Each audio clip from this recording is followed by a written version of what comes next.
President Trump is pulling focus on a 2024 run, according to the New York Times report. A Trump advisor said the president may make it official in the next couple of weeks. Team Rising is here to discuss the president's potential bid to stay in the game. Panelist Democratic strategist Michael Starr Hopkins and White House correspondent for Real Clear Politics, Philip Wegman, both join us now. Great to see you guys. See you guys. Morning. Phil, let me start with you. What are you hearing in terms of the reality of the president's plans post-office? Is the 2024 possibility of a run real? Is the media venture possibility real? What are you hearing out there?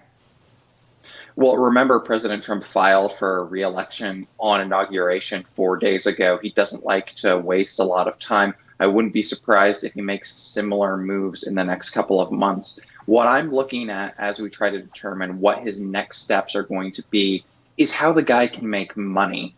He's going to clearly try and leverage a lot of these new relationships to do two things. One, make money because he needs to. He's in an incredible amount of debt, but at the same time, settle scores. I think there's been a lot of noise about the potential of a Fox competitor. That seems unlikely because of the finances. I wouldn't be surprised if we see, Donald Trump start hitting sort of the speaking circuit. And I think that more likely and perhaps much more interesting is a book by this guy. He has said numerous times that eventually he'll sort of pull back the curtain. And, certainly there are a lot of voters who would go buy that book, and it would make him money, and it would also prepare him for a second run.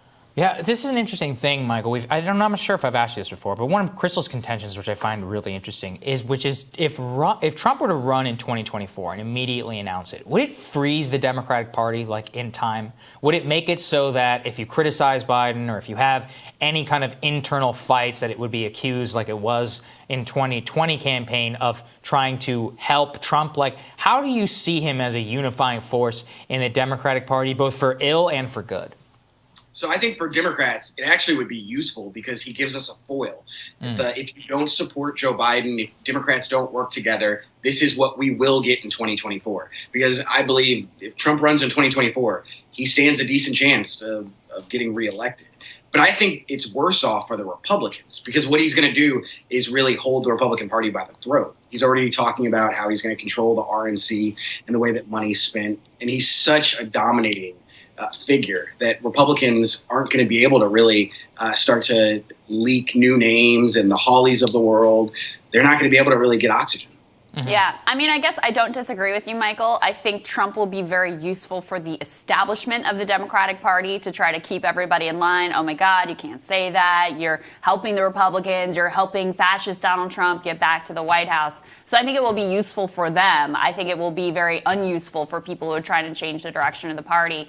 Phil, what are you hearing on the Republican side of the aisle? How sad are the Marco Rubios and the Tom Cottons and the Nikki Haley's of the world at the prospect that this is still going to be Trump's party and he is very likely, very possible, if not likely, to run again in 2024? Well, Donald Trump plays a factor in all of their strategies, whether it's for instance, being Nikki Haley and pointing back to the experience in his administration, or whether he's just going to be a roadblock for some of these folks who want their chance, who still have White House aspirations. I think something that we're not talking about, which is a little bit more inside baseball, is what does this do to the presidential race inside of the first family? If Donald Trump himself decides that he wants to run for president again, well, then that basically sort of does away with any of these theories that either Don Jr. or Ivanka want to run. But if he puts his shoe in the ring, I think this does take us back to 2015. It's going to be really difficult for any Republican to gain traction. And I think that you would have a challenger making the argument that this is not good for the party, that this is just going to exhaust Republicans, and that it's time to move on.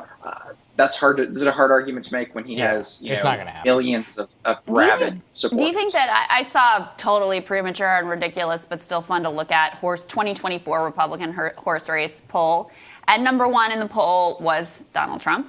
24% or something like that. Number 2 was actually Mitt Romney in terms of Republican primary voter preference. Again, it's a ridiculous poll and no one should be paying attention to it, and I don't even know why I brought it up, but it did make me think. Do you think that Mitt Romney still has those presidential aspirations? Like, do you think that he would be the guy, Phil, if Trump is still hanging out there, to come out and affirmatively make the case? And it basically ends up being a sort of class-driven case because they support a lot of the same policies, ultimately. They both would do those same corporate tax cuts, which ended up being the major policy initiative of the Trump era. But it's all about, the norms. It's about how you view your allies around the world. It's about those sort of more, elite concerns, I guess I would put it. Do you think that Romney would be interested in playing that role?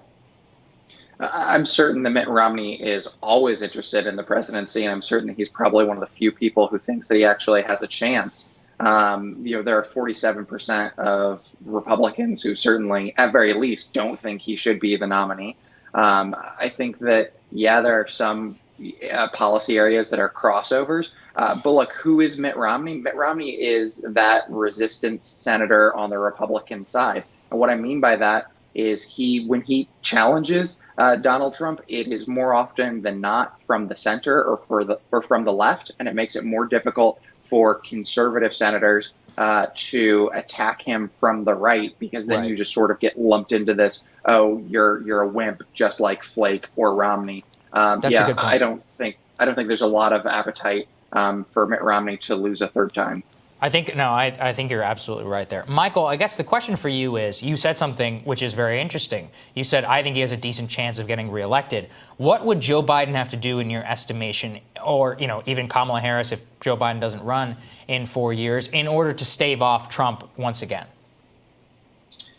I think there's going to be a couple of things they're going to have to do. I think loan forgiveness is going to be something that's going to fire up young people. I think not just the decriminalization of marijuana, but the legalization federally of marijuana is something that's going to really bring out more young people and a lot more independents, libertarians. I think this is going to have to be a big presidency in order for Democrats to keep the White House in 2024, because incumbency is always a problem. But I think the one thing Republicans are really going to struggle with, the next 2 years are going to be full of leaks. Because people like Marco Rubio and Josh Hawley, they don't have the political courage or the spine to attack each other publicly. So what you're going to see is leaks after leaks after leaks, going after people like Don Jr. for the demons that he's dealing with, and it's just going to be a bloodbath within, I think, the party. I'm not sure. I don't know if you're right there, Michael. I actually think that if Trump wins, that's pretty much it. It's frozen. A lot of these people are just going to have to wait their turn. But we'll wait and see. All right, guys. Thanks for joining us. Appreciate it. We'll be back with more Rising right after this.